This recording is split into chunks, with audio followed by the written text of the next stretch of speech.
A Vida Eterna, de Machado de Assis, voz Iba Mendes.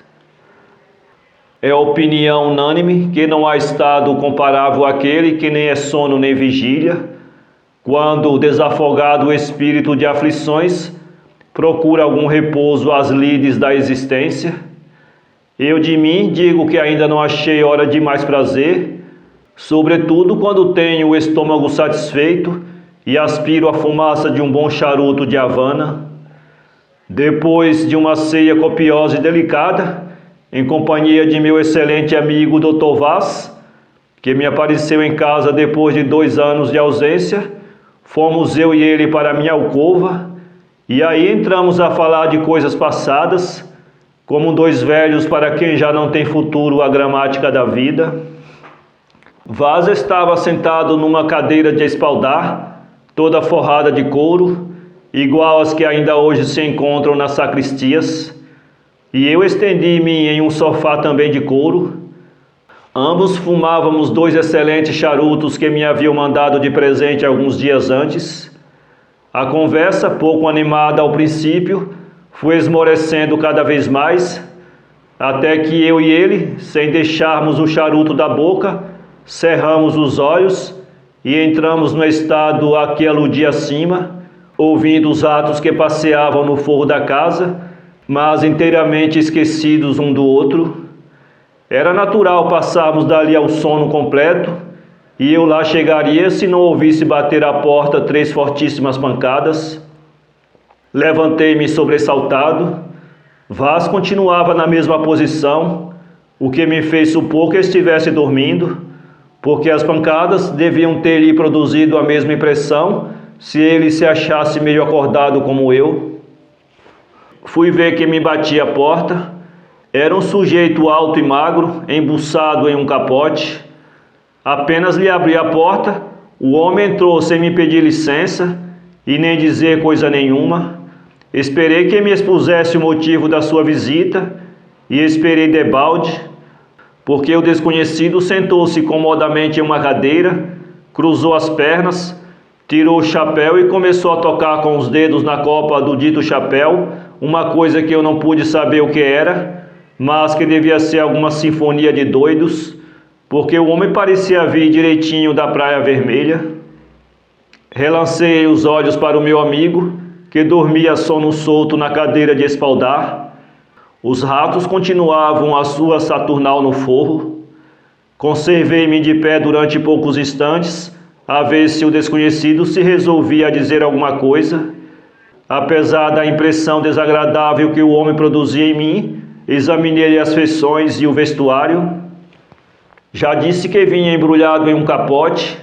Ao sentar-se, abriu-se-lhe o capote e vi que o homem calçava umas botas de couro branco, vestia calça de pano amarelo e um colete verde, cores estas que, se estão bem numa bandeira, não se pode com justiça dizer que adornem e aformoseiem o corpo humano. As feições eram mais estranhas que o vestuário. Tinha os olhos vesgos, um grande bigode, um nariz à moda de César, boca rasgada, queixo saliente e beiços roxos. As sobrancelhas eram fartas, as pestanas longas, a testa estreita, coroando tudo uns cabelos grisalhos e em desordem. O desconhecido, depois de tocar sua música na copa do chapéu, levantou os olhos para mim e disse-me: "Sente-se, meu rico senhor." Era atrevimento receber ordens em minha própria casa. O meu primeiro dever era mandar o sujeito embora.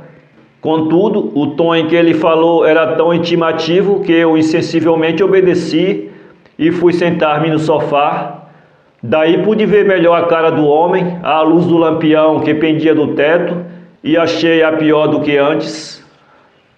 "Chamo-me Tobias e sou formado em matemáticas." Inclinei-me levemente. O desconhecido continuou: "Desconfio que hei de morrer amanhã. Não se espante. Tenho certeza de que amanhã vou para o outro mundo. Isso é o menos. Morrer é dormir. Tô sleep. Entretanto, não quero ir deste mundo sem cumprir um dever imperioso e indispensável. Veja isto. O desconhecido tirou do bolso um quadrinho e entregou-me. Era uma miniatura, representava uma moça formosíssima de feições. Restituí o quadro ao meu interlocutor, esperando a explicação. Esse retrato, continuou ele olhando para a miniatura, é de minha filha Eusébia, moça de 22 anos, senhora de uma riqueza igual à de um creso, porque é a minha única herdeira. Eu me espantaria do contraste que havia entre a riqueza e a aparência do desconhecido, se não tivesse já a convicção de que tratava com um doido. O que eu estava a ver era um meio de pôr o homem pela porta fora, mas confesso que receava algum conflito, e por isso esperei o resultado daquilo tudo. Entretanto, perguntava a mim mesmo como é que os meus escravos deixaram entrar um desconhecido até a porta do meu quarto, apesar das ordens especiais que eu havia dado em contrário. Já eu calculava mentalmente a natureza do castigo que lhes daria por causa de tamanha incúria ou cumplicidade, quando o desconhecido atirou-me estas palavras à cara: antes de morrer, quero que o senhor se case com Eusébia. É esta a proposta que venho fazer-lhe, sendo que, num caso de aceitar o casamento, já aqui lhe deixo este maço de notas do banco para alfinetes, e num caso de recusar, mando-lhe simplesmente uma bala à cabeça com este revólver que aqui trago. E pôs à mesa um maço de bilhetes do banco e o revólver engatilhado. A cena tomava um aspecto dramático. O meu primeiro ímpeto foi acordar o Dr. Vaz, a ver se, ajudado por ele, punha um homem pela porta fora, mas receei, e com razão, que vendo um gesto meu nesse sentido, o desconhecido executasse a segunda parte do seu discurso. Só havia um meio: ladear. Meu rico senhor Tobias, é inútil dizer-lhe que eu sinto imensa satisfação com a proposta que me faz, e está longe de mim a ideia de recusar a mão de tão formosa criatura, e mais os seus contos de réis. Entretanto, peço-lhe que repare na minha idade. Tenho 70 anos, a senhora Dona Eusébia apenas conta 22. Não lhe parece sacrifício isto que vamos impor à sua filha? Tobias sorriu, olhou para o revólver e entrou a tocar com os dedos na copa do chapéu. Longe de mim, continuei eu, a ideia de ofendê-lo. Pelo contrário, se eu consultasse unicamente a minha ambição, não diria palavra, mas é no interesse mesmo dessa gentilíssima dama que eu já vou amando, apesar dos meus 70, e no interesse dela que eu lhe observo a disparidade que entre nós existe. Estas palavras disse-as eu em voz alta, a ver se o Dr. Vaz acordava, mas o meu amigo continuava mergulhado na cadeira em um sono. Não quero saber de sua idade, disse Tobias, pondo o chapéu na cabeça e segurando no revólver. O que eu quero é que se case com Eusébia, e hoje mesmo. Se recusa, mato-o. Tobias apontou-me um revólver.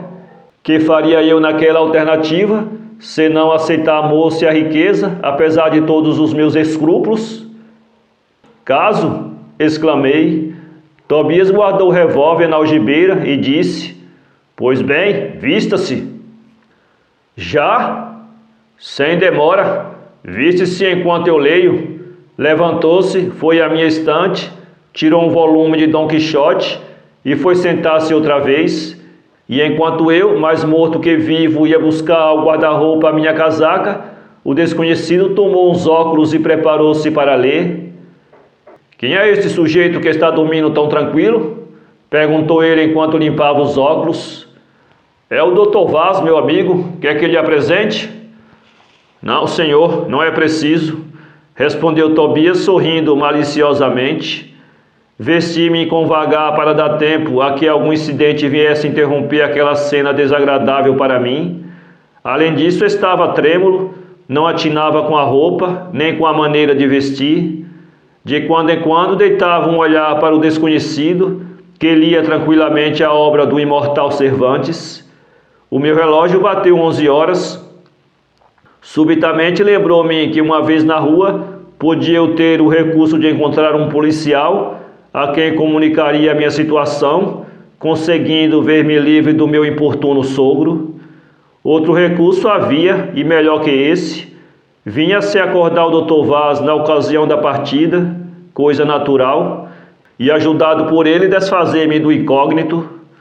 Efetivamente vesti-me o mais depressa que pude e declarei-me às ordens do senhor Tobias, que fechou o livro, foi pô-lo na estante, rebuçou-se no capote e disse: "Vamos." Peço-lhe, entretanto, para acordar o Dr. Vaz, que não pode ficar aqui, visto que tem de voltar para casa, disse-lhe eu, dando um passo para a cadeira onde dormia o Vaz. "Não é preciso", atalhou Tobias. "Voltamos dentro de pouco tempo." Não insisti. Restava-me o recurso do policial ou de algum escravo, se pudesse falar-lhe a tempo. O escravo era impossível. Quando saímos do quarto, o desconhecido deu-me o braço e desceu comigo rapidamente as escadas até a rua. À porta de casa havia um carro. Tobias convidou-me a entrar nele. Não tendo previsto este incidente, senti fraquear minhas pernas e perdi de todo a esperança de escapar do meu algoz. Resistir era impossível e arriscado. O homem estava armado com um argumento poderoso. E além disso, pensava eu, não se discute com um doido. Entramos no carro. Não sei quanto tempo andamos, nem por que caminho fomos. Calculo que não ficou no Rio de Janeiro canto por onde não passássemos. No fim de longos e aflitivos séculos de angústia, parou o carro diante de uma casa toda iluminada por dentro.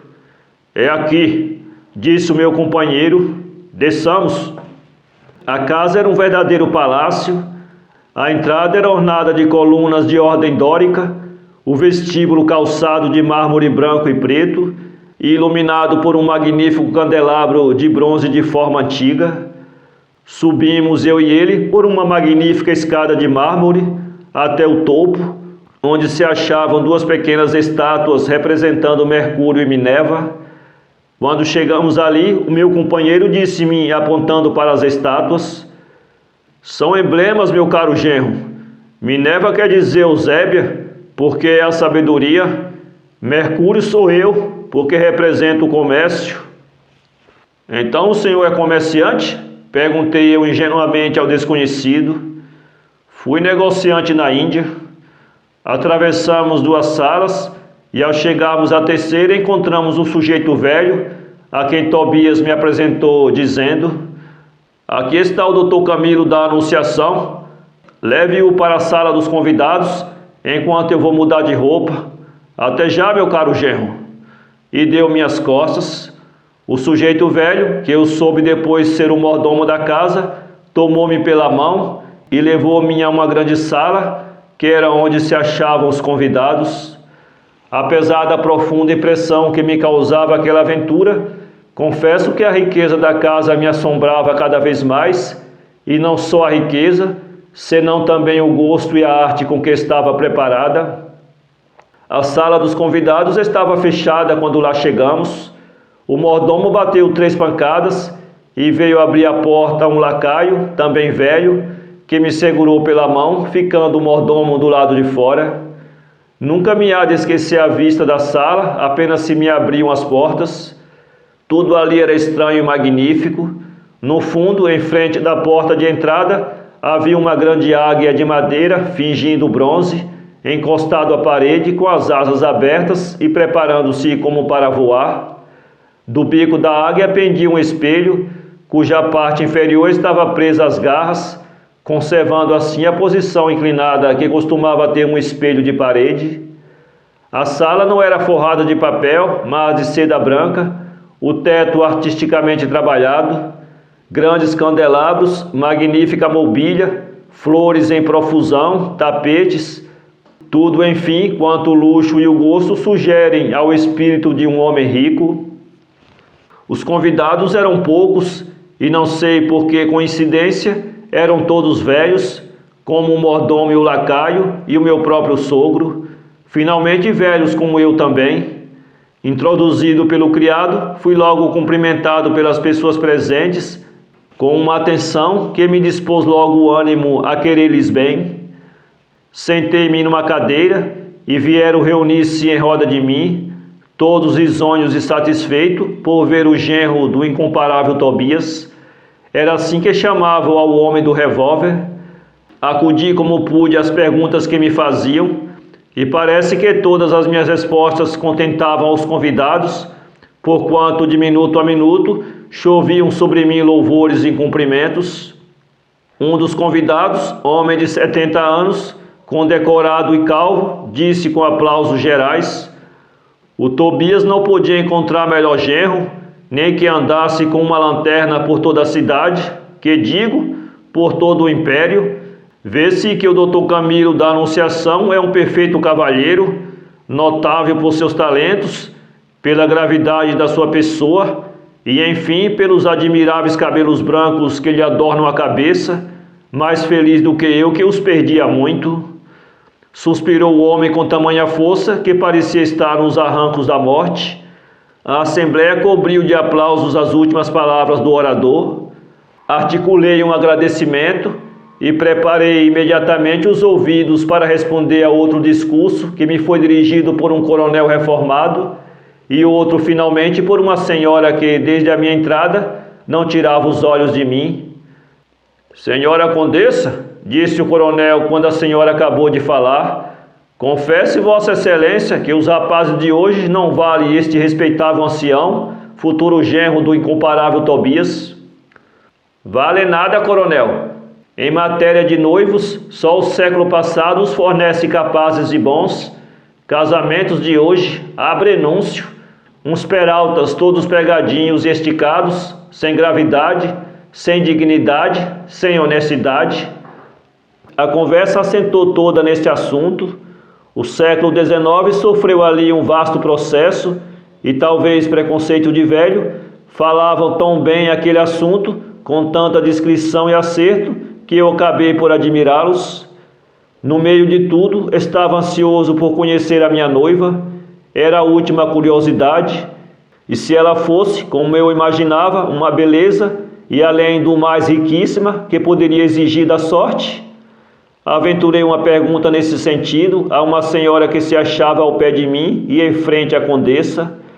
Disse-me ela que a noiva estava no tocador e não tardava muito que eu a visse. Acrescentou que era linda como o sol.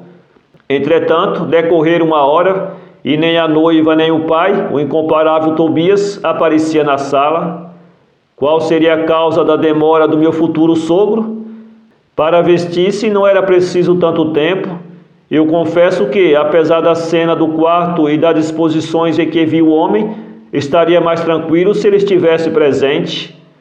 É que ao velho já eu tinha visto em minha casa, habituara-me a seus gestos e discursos. No fim de hora e meia abriu-se a porta para dar entrada a uma nova visita.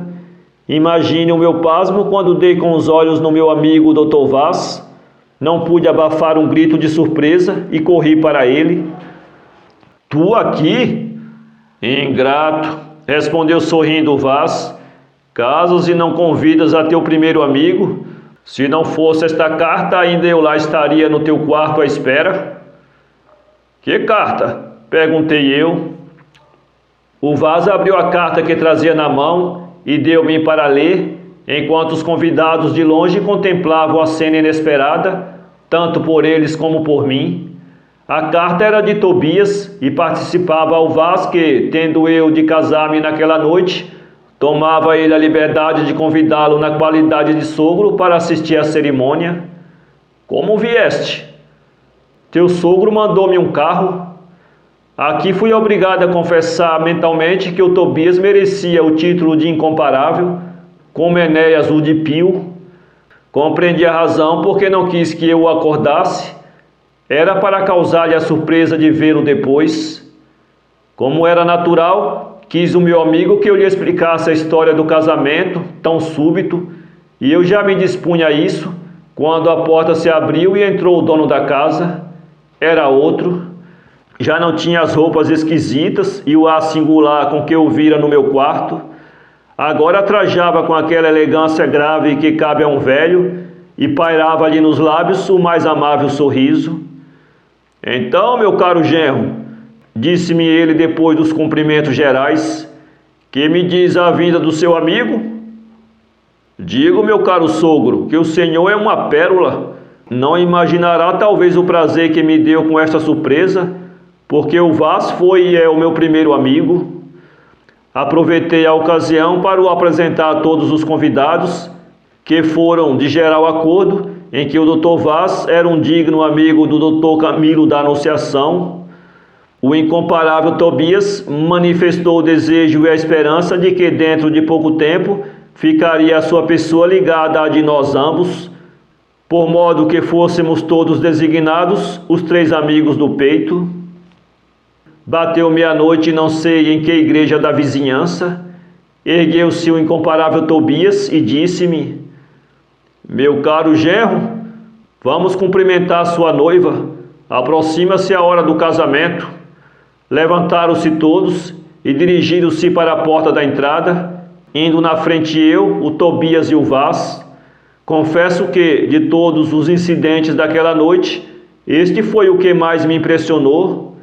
A ideia de ver uma formosa donzela, na flor da idade, que devia ser minha esposa, esposa de um velho filósofo já desenganado das ilusões da vida, essa ideia, confesso que me aterrou.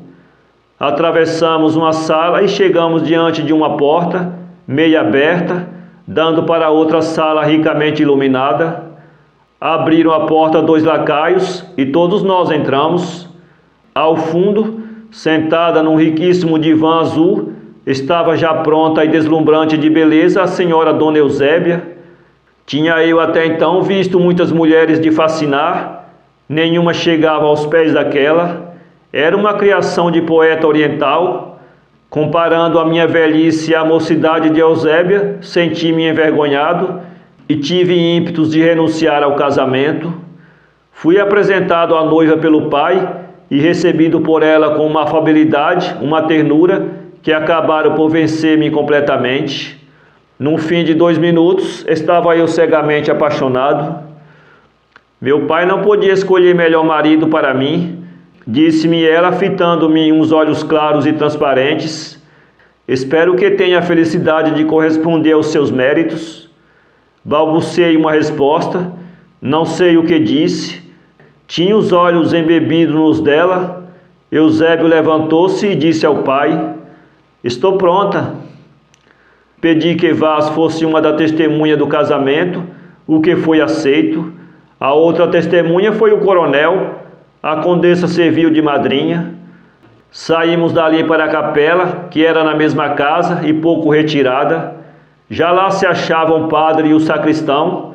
Eram ambos velhos como toda a gente que havia em casa, exceto Eusébia. Minha noiva deu sim com uma voz forte e eu com voz fraquíssima. Pareciam invertidos os papéis. Concluído o casamento, ouvimos um pequeno discurso do padre acerca dos deveres que o casamento impõe e da santidade daquela cerimônia. O padre era um poço de ciência e um milagre de ocasião. Disse muito em pouquíssimas palavras. Soube depois que nunca tinha ido ao parlamento. À cerimônia do casamento seguiu-se um ligeiro chá e alguma música. A condessa dançou um minueto com um velho condecorado e assim terminou a festa. Conduzido aos meus aposentos por todos os convidados, soube em caminho que o Vaz dormiria lá, por convite expresso do incomparável Tobias, que fez a mesma fineza aos circunstantes. Quando me achei só com a minha noiva, caí de joelhos e disse-lhe com a maior ternura: tanto vivi para encontrar agora, já quase no túmulo, a maior ventura que pode caber ao homem, porque o amor de uma mulher como tu é um verdadeiro presente do céu. Falo em amor e não sei se tenho o direito de o fazer, porque sou velho e tu... Cale-se, cale-se, disse-me Eusébia assustada, e foi cair no sofá com as mãos no rosto. Espantou-me aquele movimento, e durante alguns minutos fiquei na posição em que estava, sem saber o que havia de dizer. Eusébia parecia estar chorando. Levantei-me afinal e, acercando-me do sofá, perguntei-lhe que motivo tinha para aquelas lágrimas. Não me respondeu. Tive uma suspeita. Imaginei que Eusébia amava alguém e que, para castigá-la do crime desse amor, obrigavam-na a casar com um velho desconhecido a quem ela não podia amar. Despertou-se em mim uma fibra de Dom Quixote. Era uma vítima, cumpria salvá-la. Aproximei-me de Eusébia, confiei-lhe a minha suspeita e declarei-lhe a minha resolução. Quando eu esperava vê-la agradecer-me de joelhos o nobre impulso das minhas palavras, vi com surpresa que a moça olhava para mim com ar de compaixão e dizia-me, abanando a cabeça: "Desgraçado, é o Senhor quem está perdido." "Perdido?" exclamei eu, dando um salto. "Sim, perdido." Cobriu-se minha testa de um suor frio, as pernas entraram a tremer-me, e eu, para não cair, assentei-me ao pé dela no sofá, pedi-lhe que me explicasse as suas palavras. "Por que não?" disse ela. "Se lhe ocultasse, seria cúmplice perante Deus, e Deus sabe que eu sou apenas um instrumento passivo nas mãos de todos esses homens. Escute, o Senhor é o meu quinto marido. Todos os anos, no mesmo dia e à mesma hora, dá-se nesta casa a cerimônia que o Senhor presenciou. Depois, todos me trazem para aqui com o meu noivo, o qual... "O qual?" perguntei eu, suando. "Leia", disse Eusébia, indo tirar de uma cômoda um rolo de pergaminho. "Há um mês que eu pude descobrir isto, e só há um mês tive a explicação dos meus casamentos todos os anos." Abri trêmulo o rolo que ela me apresentava e li fulminado as seguintes linhas: "Elixir da eternidade, encontrado numa ruína do Egito, no ano de 402, em nome da águia preta e dos 7 meninos do centetrião, salve. Quando se juntarem 20 pessoas e quiserem gozar do inapreciável privilégio de uma vida eterna, deve organizar uma associação secreta e cear todos os anos no dia de São Bartolomeu um velho maior de 60 anos de idade, assado no forno, e beber vinho puro por cima. Compreende agora a minha situação? Era a morte que eu tinha diante de mim, a morte infalível, a morte dolorosa. Ao mesmo tempo era tão singular tudo quanto eu acabava de saber. Parecia-me tão absurdo o meio de comprar a eternidade com um festim de antropófagos, que o meu espírito pairava entre a dúvida e o receio, acreditava e não acreditava, tinha medo e perguntava: "Por quê?" "Essa é a sorte que eu espero, Senhor." "Mas isto é uma loucura!" exclamei. "Comprar a eternidade com a morte de um homem? Demais, como sabe que este pergaminho tem relação?" "Sei, Senhor", respondeu Eusébia. "Não lhe disse eu que este casamento era o quinto? Onde estão os outros 4 maridos? Todos eles penetraram neste aposento para saírem meia hora depois. Alguém os vinha chamar, sob qualquer pretexto, e eu nunca mais os via. Desconfiei de alguma grande catástrofe, só agora sei o que é. Entrei a passear agitado. Era verdade que eu ia morrer? Era aquela a minha última hora de vida?" Eusébia, assentado no sofá, olhava para mim e para a porta. "Mas aquele padre, senhora?" perguntei eu, parando em frente dela. "Aquele padre também é cúmplice? É o chefe da associação. E a senhora também é cúmplice, pois que as suas palavras foram um verdadeiro laço. Se não fossem elas, eu não aceitaria o casamento." "Ai, Senhor", respondeu Eusébia, lavada em lágrimas, "eu sou fraca, isso sim, mas cúmplice jamais. Aquilo que ele disse foi me ensinado." Nisto ouvi um passo compassado no corredor. Eram eles, naturalmente. Eusébia levantou-se assustada e ajoelhou-se-me aos pés, dizendo com voz surda: "Não tenho culpa de nada do que vai acontecer, mas perdoe minha causa involuntária." Olhei para ela e disse-lhe que a perdoava. Os passos aproximavam-se. Dispus-me a vender caro a minha vida, mas não me lembrava que, além de não ter armas, faltavam-me completamente as forças. Quem quer que vinha andando chegou à porta e bateu. Não respondi logo, mas insistindo de fora nas pancadas, perguntei: quem está aí?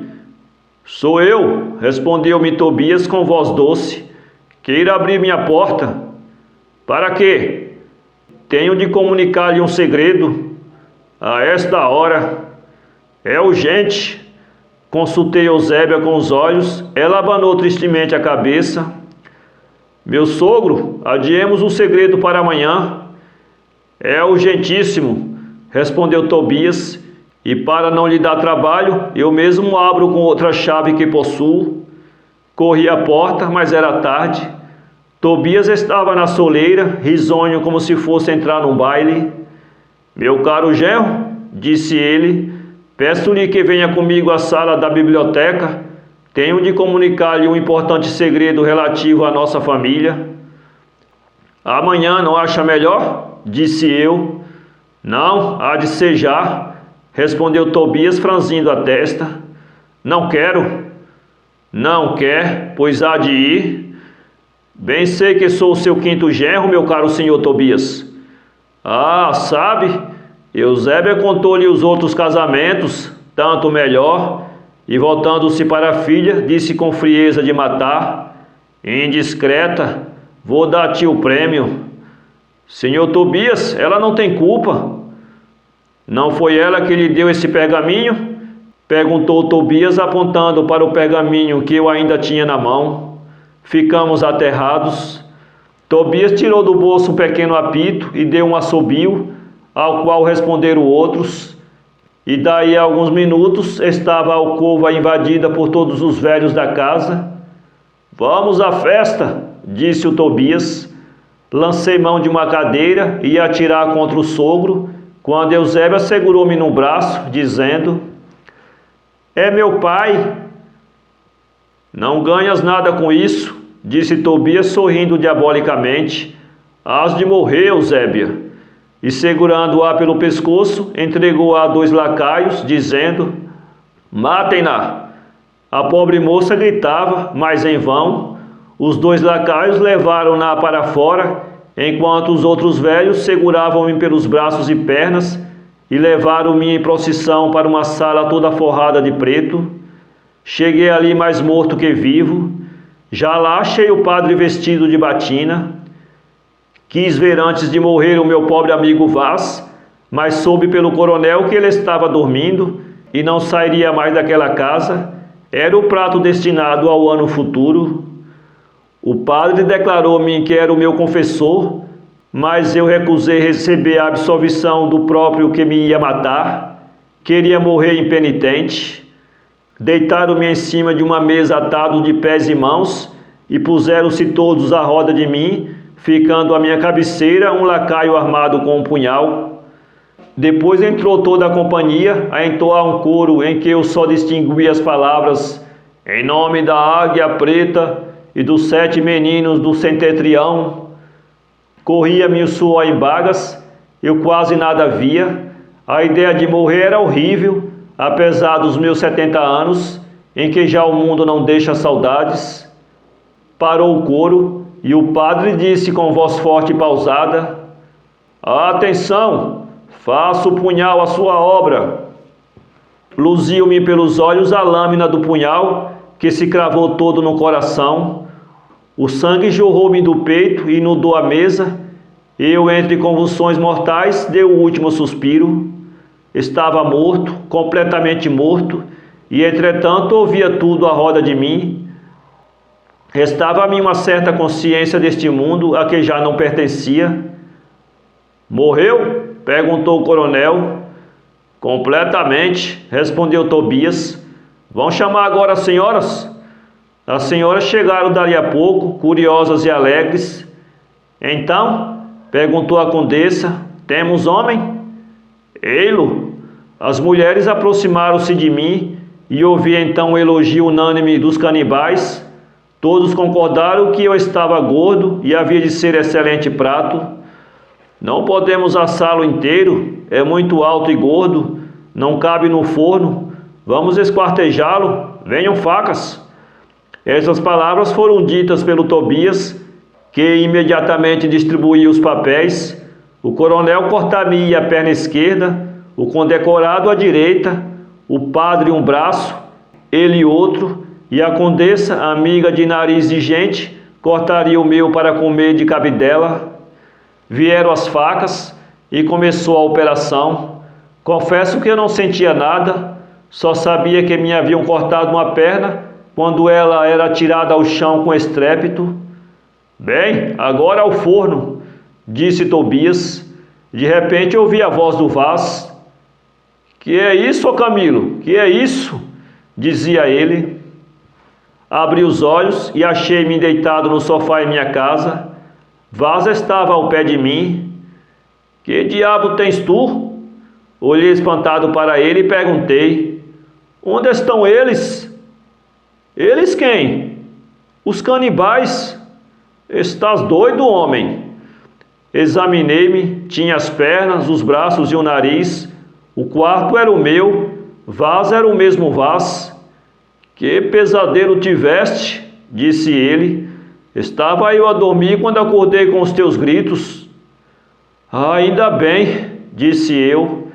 Levantei-me, bebi água e contei o sonho ao meu amigo, que riu muito e resolveu passar a noite comigo. No dia seguinte acordamos tarde e almoçamos alegremente.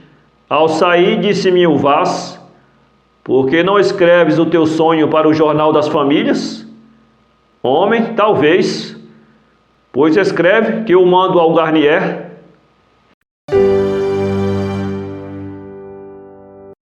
Para ler este conto, acesse www.poeteiro.com